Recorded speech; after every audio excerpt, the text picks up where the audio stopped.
ರಾಜ್ಯ ದೇಶ ವಿದೇಶಗಳ ಸುದ್ದಿಗಳನ್ನು ಕ್ವಿಕ್ ಆಗಿ ನೋಡೋಣ ಕರ್ನಾಟಕ ನ್ಯೂಸ್ ಎಕ್ಸ್‌ಪ್ರೆಸ್‌ನಲ್ಲಿ. ಮುಸ್ಲಿಂ ನಾಯಕರ ವಿರುದ್ಧದ ಕ್ರಮಕ್ಕೆ ಮಾಜಿ ಸಚಿವ ಕೆಎನ್ ರಾಜಣ್ಣ ಅಸಮಾಧಾನ ಹೊರಹಾಕಿದ್ದಾರೆ. ಕಾಂಗ್ರೆಸ್ನಲ್ಲಿ ಪಕ್ಷನಿಷ್ಠರ ಮೇಲೆ ಕ್ರಮವಾಗ್ತಾ ಇದೆ ಎಂದಿರುವ ರಾಜಣ್ಣ ಸಿಎಂ ಸಿದ್ದರಾಮಯ್ಯ ನಡೆಯ ಬಗ್ಗೆಯೂ ಬೇಸರ ಹೊರಹಾಕಿದ್ದಾರೆ. ಇಂತಹ ಸಮಯದಲ್ಲಿ ಸಿಎಂ ಸಿದ್ದರಾಮಯ್ಯ ಗಟ್ಟಿಯಾಗಿ ನಿಲ್ತಾ ಇಲ್ಲ. ಸಿಎಂ ತಟಸ್ಥ ಧೋರಣೆ ಯಾಕೆ ತಾಳಿದಾರೋ ಗೊತ್ತಿಲ್ಲ ಅಂತ ರಾಜಣ್ಣ ಹೇಳಿದ್ದು, ಸಿಎಂ ಪರ ಇರುವವರನ್ನೇ ಟಾರ್ಗೆಟ್ ಮಾಡಲಾಗ್ತಾ ಇದೆ ಎಂದಿದ್ದಾರೆ. ಎಲ್ಲ ಪಕ್ಷಕ್ಕೆ ನಿಷ್ಠೆಯಿಂದ ಇರ್ತಾರೆ.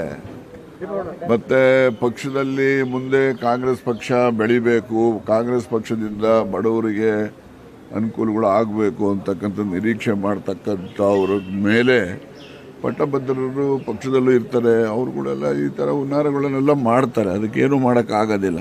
ನಾವು ನಿರೀಕ್ಷೆ ಮಾಡೋದು ನಮ್ಮ ಮುಖ್ಯಮಂತ್ರಿಗಳಿಂದ ಇಂಥ ಸಂಗತಿಗಳು ಬಂದಾಗ ಅವರು ಗಟ್ಟಿಯಾಗಿ ನಿಲ್ಲಬೇಕು. ಅವ್ರು ನಿಲ್ತಾ ಇಲ್ಲ. ಅದೊಂದು ನಮಗೆ ಬೇಸರದ ಸಂಗತಿ.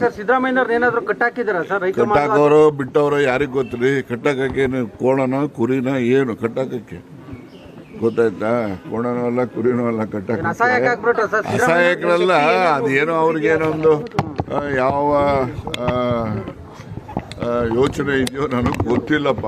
ಬಟ್ ನಾವು ಸಿದ್ದರಾಮಯ್ಯನವರಿಂದ ಈ ರೀತಿಯ ಅಸಹಾಯಕ ಪರಿಸ್ಥಿತಿನ ನಾವು ನಿರೀಕ್ಷೆ ಮಾಡಿರಲಿಲ್ಲ.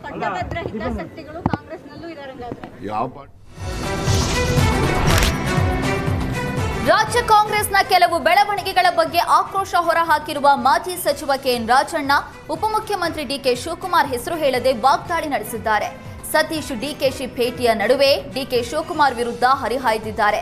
ಪಕ್ಷದಲ್ಲಿನ ಇಬ್ಬಗೆಯ ನೀತಿ ಟೀಕಿಸಿದ್ದಾರೆ. ರಾಹುಲ್ ಗಾಂಧಿ ಅವರಿಗೆ ಇನ್ವಿಟೇಷನ್ ಪಡೆಯದ ವ್ಯಕ್ತಿಯ ಜೊತೆ ಇವರು ವೇದಿಕೆ ಹಂಚಿಕೊಂಡಿದ್ರು. ಇದು ಅಶಿಸ್ತು ಅಲ್ವೇ? ಪ್ರಯಾಗ್ರಾಜ್ಗೆ ಹೋಗಿ ಮುಳುಗಿದ್ರೆ ಬಡತನ ಹೋಗುತ್ತಾ ಅಂತ ಎಐಸಿಸಿ ಅಧ್ಯಕ್ಷರೇ ಹೇಳಿದ್ರು. ಆದ್ರೂ ಇವರು ಹೋಗಿ ಮುಳುಗಿ ಬಂದ್ರು. ಆಗ ಯಾಕೆ ಶಿಸ್ತು ಕ್ರಮ ಆಗಲಿಲ್ಲ? ಲೋಕಸಭಾ ಚುನಾವಣೆ ವೇಳೆ ಹಿರಿಯ ನಾಯಕ ಶಾಮನೂರು ಶಿವಶಂಕರಪ್ಪ ಬಹಿರಂಗವಾಗಿ ಬಿಜೆಪಿ ಬಿವೈ ರಾಘವೇಂದ್ರ ಪರ ಮತ ಕೇಳಿದ್ರು. ರಾಜ್ಯದ ನಾಯಕರ ಜೊತೆ ಚರ್ಚೆ ಮಾಡಿಯೇ ಹೈಕಮಾಂಡ್ ನಿರ್ಧಾರ ಮಾಡುತ್ತೆ ಅನ್ನುವವರು ಆಗ ಯಾಕೆ ಶಿಸ್ತು ಕ್ರಮ ಕೈಗೊಳ್ಳಿಲ್ಲ? ಈಗಿರುವವರೇ ಆಗಲು ಅಧ್ಯಕ್ಷರಾಗಿದ್ರು ಅಲ್ವೇ ಅಂತ ಡಿಕೆಶಿ ವಿರುದ್ಧ ಕೆಂಡ ಕಾರಿದ್ದಾರೆ. ಹೊರೆ ಮಾಡಿದ್ದಕ್ಕೆ ದಂಡ ಇಲ್ಲ ಅಂತ ನಾನು ಆಗಲೇ ಹೇಳಿದ್ದೀನಿ, ನಿಮ್ಮ ಮುಂದೆ ಹೇಳಿದ್ದೀನಿ. ಈ Rahul Gandhi Rahul Gandhi I don't know ಅಂತ ಹೇಳುವಂಥವನ ಒಬ್ಬ ಮಹಾಶಯದ ಜೊತೆ ಹೋಗಿ ಡಯಾಸ್ ಹಚ್ಕೊಂಡ್ರೆ is it not amounts to indiscipline?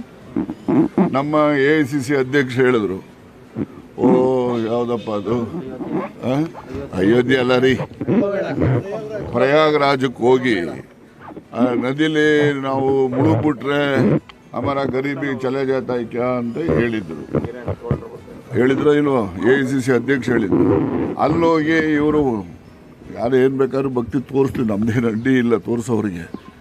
ಆದರೆ ಅಲ್ಲಿ ಹೋಗಿ ಎಲ್ಲ ಮಾಡಿಕೊಂಡು ಆದಿತ್ಯನಾಥ್ ಯೋಗಿಯವರು ಬಹಳ ಚೆನ್ನಾಗಿ ಎಲ್ಲ ವ್ಯವಸ್ಥೆ ಮಾಡಿದ್ದಾರೆ ಅಂತೇಳಿ ಅವರಿಗೆ ಕಾಂಪ್ಲಿಮೆಂಟ್ಸ್ ಕೊಟ್ಟು ಬರ್ತಾರೆ. ಹೌದಲ್ವಾ?